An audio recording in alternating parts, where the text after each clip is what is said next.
afternoon. Welcome to our project. আমার নাম আফরিদ বিন ইমতিয়াজ। আমাদের প্রজেক্টের নাম eco friendly and energy efficient sustainable city. আমাদের পৃথিবী দিন দিন বিভিন্ন দূষণের কারণে তার ভারসাম্য হারাচ্ছে এবং আমাদের ফসিল ফুয়েলের রিজার্ভ ফুরিয়ে আসছে। তাই আমরা এমন একটি শহরের প্রস্তাব দিচ্ছি যা পরিবেশগত ভারসাম্য রক্ষা করে এবং স্বল্প শক্তি ব্যবহার করে দীর্ঘমেয়াদী টেকসই উন্নয়ন নিশ্চিত করে। এ ধরনের শহর বানানোর মূল উদ্দেশ্য হলো শহরের দূষণ কমানো এবং প্রাকৃতিক সম্পদের ব্যবহার কম করা এবং নবায়নযোগ্য শক্তির ব্যবহার বৃদ্ধি করা। ধন্যবাদ। দ্বিতীয় অংশটি আমার বন্ধু বলছে। গুড আফটারনুন, আমার নাম Fabian Sayan Gopi. Eco friendly and energy efficient sustainable সিটির মূল উদ্দেশ্যগুলো হলো: 1. নবায়নযোগ্য শক্তির ব্যবহার, যেমন সৌর, বায়ু ও জলবিদ্যুৎ শক্তির ব্যবহার। 2. বর্জ্য ব্যবস্থাপনা ও পুনর্ব্যবহার, যেমন জল পুনর্ব্যবহার করা। 3.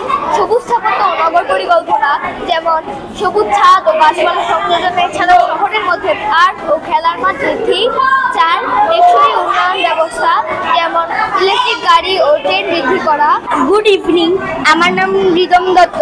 প্রথমত আমরা ফোকাস দিয়েছি একটি ইকো ফ্রেন্ডলি সাস্টেনেবল সিটির প্রতি, যেমন আমাদের বাসাবাড়ি হতে শুরু করে অফিস আদালত এবং শপিং মলগুলোতে সোলার প্যানেলের ব্যাপক ব্যবহার ও উন্মুক্ত মাঠে উইন্ড টারবাইন স্থাপন। আমাদের আরও রয়েছে solar panel, solar pump. Solar pump হলো এমন একটি পাম্প যা আমাদের সৌরশক্তির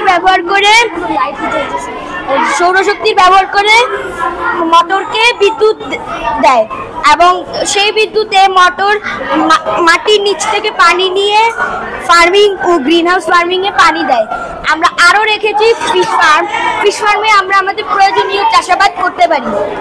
আমরা দ্বিতীয়ত ইকো ফ্রেন্ডলি শহর করার লক্ষ্যে আমরা ডিজেল ও পেট্রোল চালিত গাড়ির ব্যবহার কমিয়ে ইলেকট্রিক গাড়ির ব্যবহারের প্রতি গুরুত্ব দিয়েছি, যা আমাদের পরিবেশকে দূষণমুক্ত করতে সহায়তা করবে। আমাদের শহরে প্রচুর প্লান্টেশন রয়েছে। আমরা নানা ধরনের প্লান্টেশন করে থাকি, যেমন রুফটপ গার্ডেনিং, নর্মাল গার্ডেনিং এবং গ্রিন হাউস গার্ডেনিং। আমাদের লাইট টাওয়ারেও আমরা গার্ডেনিং করে থাকি। তৃতীয়ত আমরা দেখেছি গ্রিন হাউস ফার্মিং। এই পদ্ধতিতে আমরা চাষাবাদে বেশি ফলন পেয়ে থাকি। এই পদ্ধতিতে গ্রিন হাউসের কাঁচের দেয়ালের ভেতর সূর্যের আলো এসে তাপ বজায় রাখে এবং এর ভেতরে আলো, বায়ু, তাপ সহ বিভিন্ন ধরনের আমাদের তাপ, আলো ও বায়ু সঞ্চিত থাকে, যার মাধ্যমে আমরা তাড়াতাড়ি ফলন পাই। ধন্যবাদ। Subscribe for more videos. Your support helps me create more content. Thanks for watching.